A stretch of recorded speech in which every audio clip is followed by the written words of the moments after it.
Apprentices and acolytes, welcome to Unlock the Knowledge, and today we're going to be talking about whether or not the expanded universe is important.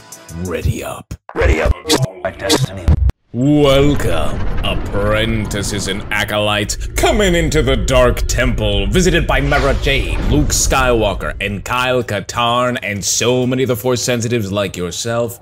I am Lord Dagavir, and it's so good to see you, fam, today, because I've always been thinking about this one thing, and it's not just today, or last week, or last year. It has been a very long time. In fact, since the first time that I ever read a Star Wars comic, a Star Wars book, played a Star Wars video game. And you know, something about fans, something about us, is the why.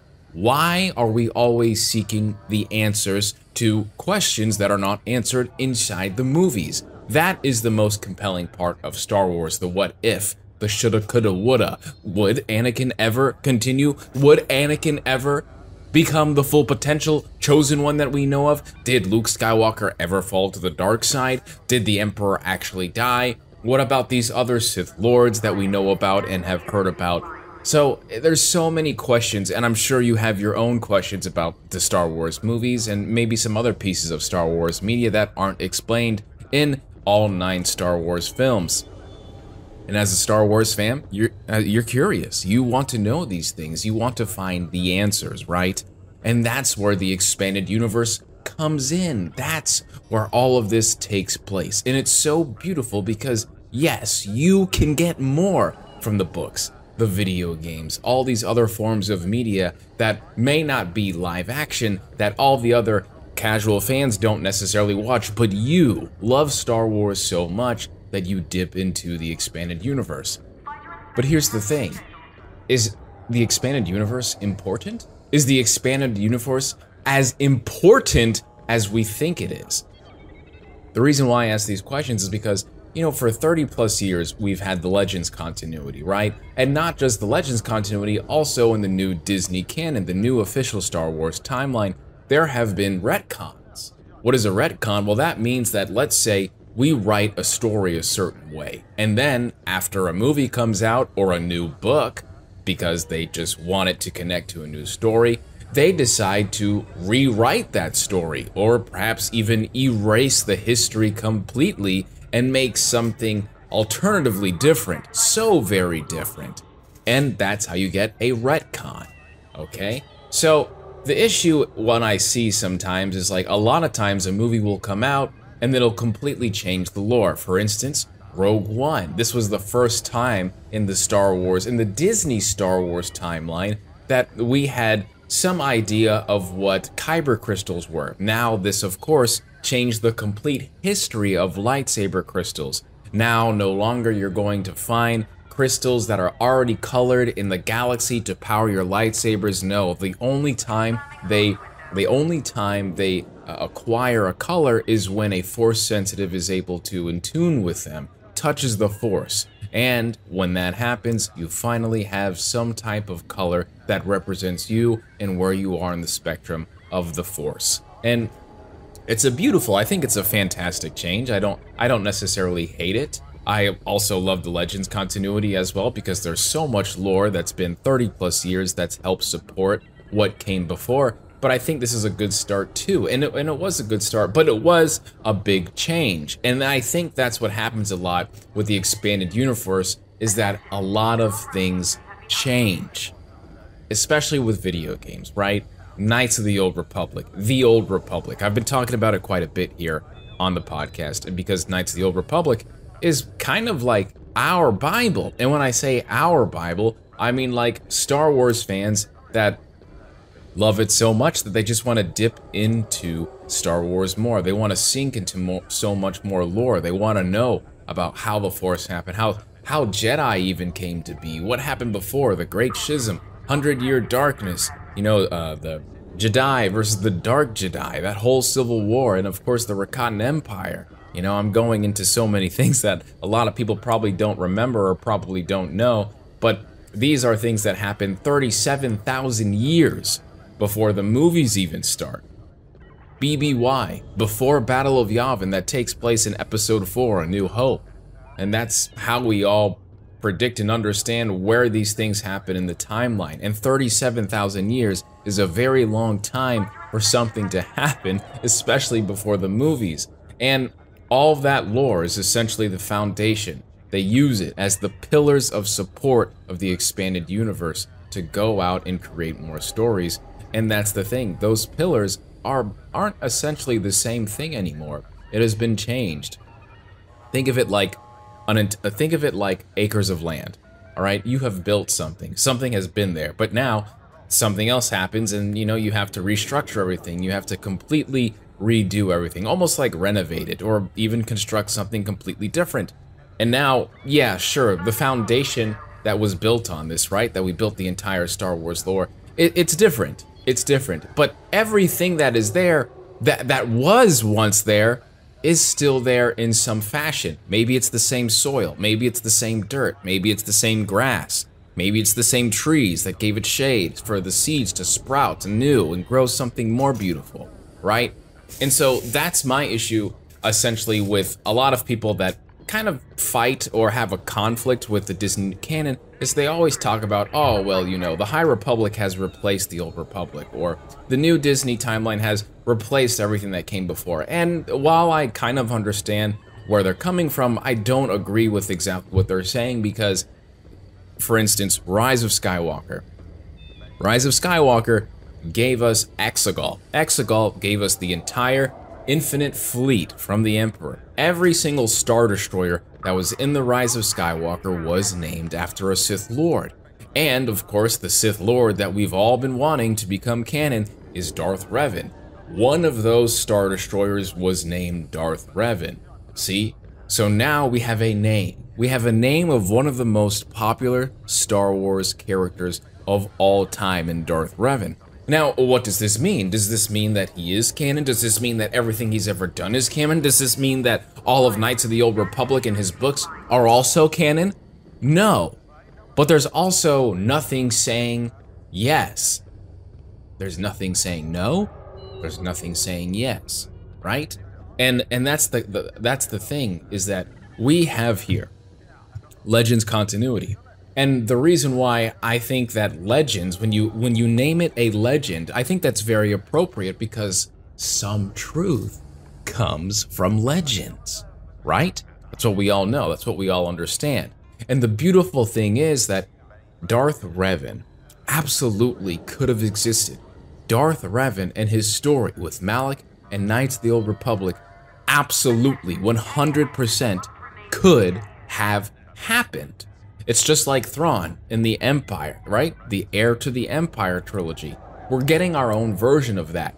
Thrawn does exist. Is it verbatim exactly the way the Legends continuity depicted? No, it is not.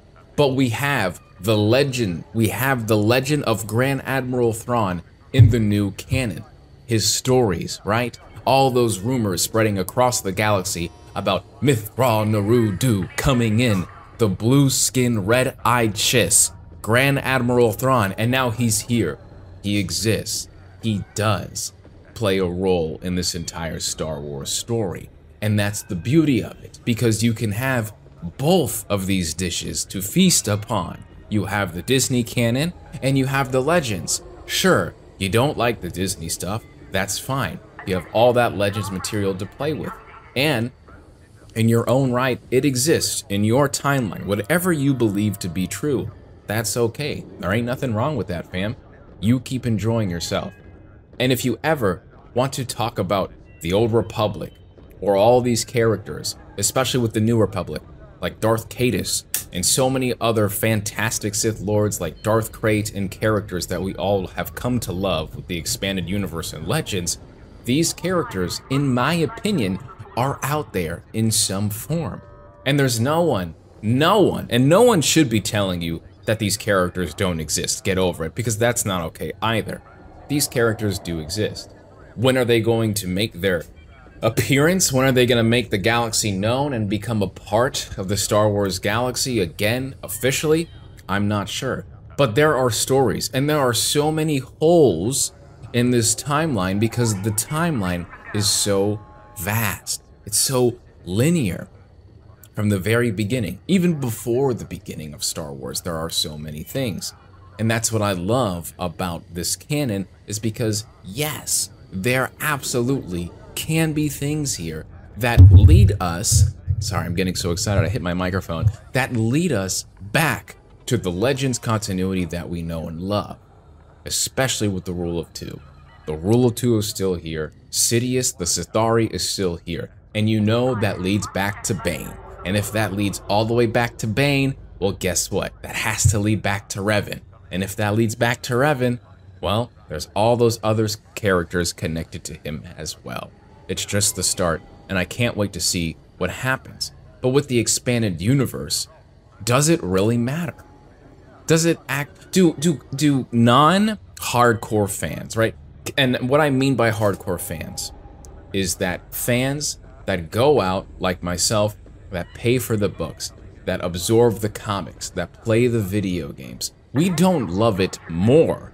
We just want to know everything about it. When it comes to the expanded universe, when it comes to stuff that's not live action, when it comes to stuff that isn't animation, it's everything. The entire idea of the sewn in together connected universe of Star Wars. Does it matter compared to movies? Does it matter compared to live action projects? Because I remember when Bad Batch was coming out, and there was a book, I think it was Shadow of the Sith, or Sith Lords, I think it's called, right? With the Emperor and Darth Vader, and Ryloth is actually trying to break itself apart from the Empire and become neutral again, and there's they have freedom fighters out there, and then Hera Syndulla's father, Chaz Syndulla, is also leading this rebellion per se, and you know, the Emperor has crashed land on this planet, and Darth Vader have to basically stop this, you know, stomp out this flame, right? This spark of rebellion, which they do. It is an insane novel, and I think that you all should read it. But I remember Bad Batch episode, and something happened in the Bad Batch that kind of sort of made me think that they retconned what happened in the book. And of course, we see Tales of the Jedi. Tales of the Jedi also, and this is animation. Then we see Ahsoka, and Ahsoka, something happens where Ahsoka is, and it seems like this also retcons something that happened in the Ahsoka book. Again, it seems like it, right? We're not 100% sure, but yes, it probably could. But the thing is like, while they may be erasing these things, they still use a lot of inspiration from visual guides, visual dictionaries. You know, Andor was a very great, Andor had a fantastic way to retcon of peace, of Andor's own history and his name and his character and his origins, and was so beautifully done and written. And then there's other things where they just completely start something new, and this was never happened. Nope, the directors and writers want their own story for this, right? But then you have The Mandalorian, where several art directors have talked about how they've gone back and looked at species of Star Wars in the encyclopedias as inspiration to what once was before. And that is inspiring, because now you know these things that you've paid money for, these things that you've read and come to know for so long, they do have some type of weight. They do hold some type of value to the creations that are coming later into the future. But what is it exactly? And it's not just things that are set in stone, right? You know, we're not talking about just planets and animals. We're also talking about history, maybe even the fundamentals of the Force. For instance, the Grey Jedi, right? The Grey Jedi is something that I've never really believed in. I just feel like, as much as I like the idea of going back between the dark and the light, I feel as if it makes Anakin Skywalker's sacrifice and also his tragedy silly. I think it's a complete contradictory of what Anakin loses and the victim that he becomes in all 6 movies that he's a part of the story. Because when you take a character like a Great Jedi, the idea of a Great Jedi, you're going back and forth, literally playing around with the rules of the galaxy, the rules of the Force. using the dark side, literally, not even like a tool, like a toy. And you're just turning it on like a game console, turning it on and off, switching it on and off whenever you feel like you want to play and get your itch from it. That's not how it works, right? And then you have to think of the other side. The fans that really enjoy this, the fans that love Revan, you know, and all these other characters that they thought and probably misinterpreted that were gray Jedi, which doesn't even make any sense in the Force, because you can't be a Jedi and then use the dark side of the Force anyway. Anyway, I can go on about that, but the idea of these expanded universe things that come from video games, that come from books, and a lot of fans, including myself, hold them to such high esteem. We put them on a pedestal because they are so very important to us. And these, of course, are from the expanded universe. George Lucas never was there in person, making every single decision of story and character development for Knights of the Old Republic and Darth Revan. Same thing with these novels like Darth Bane. Yes, of course, he may have said this, and he may have acknowledged this character, and he may have said, oh yes, there was a great war of the Sith and they all died out. But that person, the creator, was never there 100% being behind this person making this novel and writing these rules down. And that's where we have to understand, is the expanded universe as important as we think it is? Does Dave Filoni even like the expanded universe? Does Jon Favreau and everybody else that's a part of the decisions in making this stuff, do they even care about these things? Yes. I will say to the short answer, yes, but I think also to an extent. Because there's one thing that always comes out to me. There's one TikTok that I always see, and it's about Dave Filoni trying, or not just Dave Filoni and George Lucas talking about a character that would talk to the son from Mortis, and these characters were supposed to be Darth Bane and Darth Revan. They were supposed to be the epitome of evil to show that they were working with the son to turn Anakin Skywalker to the dark side. But that never made the light of day. Yes, they made their models. Yes, they shot the scenes. This stuff does exist.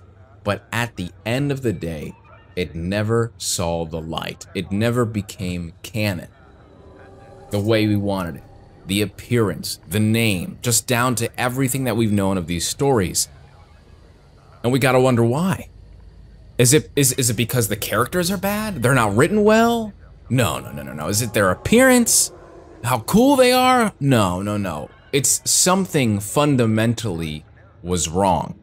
And I mean by fundamentals is the fundamentals of the Force and Star Wars compared to what happens in the expanded universe. Because the expanded universe does so many crazy, insane things. And I think that's why we as fans enjoy so much of the expanded universe, because there is a little bit of fan fiction in there. It's a little bit of something that you can't get away with on the big screen. These writers and illustrators, they all are able to get away with something more that we probably wouldn't be able to get away with in a live-action movie, in Episode 10, or any of these other live-action shows. But again, it's not to say that the expanded universe isn't cared for or isn't seen as important at all, but to me, I can absolutely see why we're not getting carbon copies, exact copies of these characters. A character like Kyle Katarn will probably never be Mara Jade, you know? I wish and I love these guys. I wish I would hope to see these characters, especially Revan. You know, I want to see Revan so bad. But what version of these characters we will see, and how will they translate into the from the expanded universe into live action? That's going to be right. And I don't just mean right for the fans. I'm talking about that's right in Star Wars and the rules of the galaxy. Because when someone like Dave Filoni is sitting there and making his movie, and he's thinking about all these things in Empire, Heir to the Empire, which is a very huge title to make your movie about. Your first official Star Wars movie, by the way. There's a lot of things in that movie. There's a lot of things in that book, like Mara Jade, like Luke Skywalker, like force-canceling lizards. You know? And there's a lot of force canceling things, things that you wouldn't necessarily see, clones that are force sensitive. Is that really a part of George Lucas's Star Wars? Is that really a part of the great dream, the great idea of what Star Wars should be? I don't know. And I think that is the difference between live action and expanded universe. And again, no matter how important we think it is, at the end of the day, what's important is what they think is right, or what Dave Filoni thinks is right, what Jon Favreau thinks is right.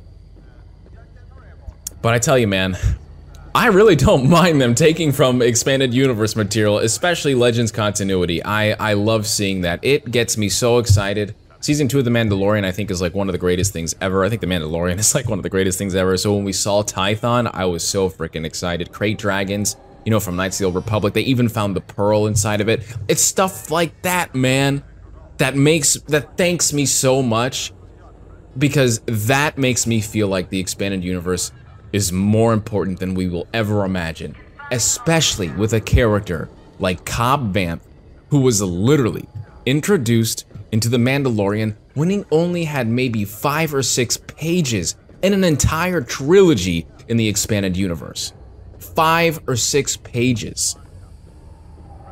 That's very, very few. And for a character like that to be brought in and have him written, and to a history where it's very similar. It wasn't even really retcon. It was retcon, but to an extent that they barely changed his history. And it was beautiful. And I love that character now even more. And that was a huge victory for all of us that read these comics and books. But what do you think? How do you feel about the expanded universe? And what characters, and be honest with me, what characters do you see coming into live action and being canon, and what characters can't? Because they're just too freaking different. Let me know, fam. Because at the end of the day, I'm gonna be here, inside the Dark Temple, visited by Mara Jade, Luke Skywalker, and Kyle Katarn, and so many of the Force sensitives like yourself. I am Lord Dagobir, and this is Unlock the Knowledge. I'll see you around, fam. Deuces.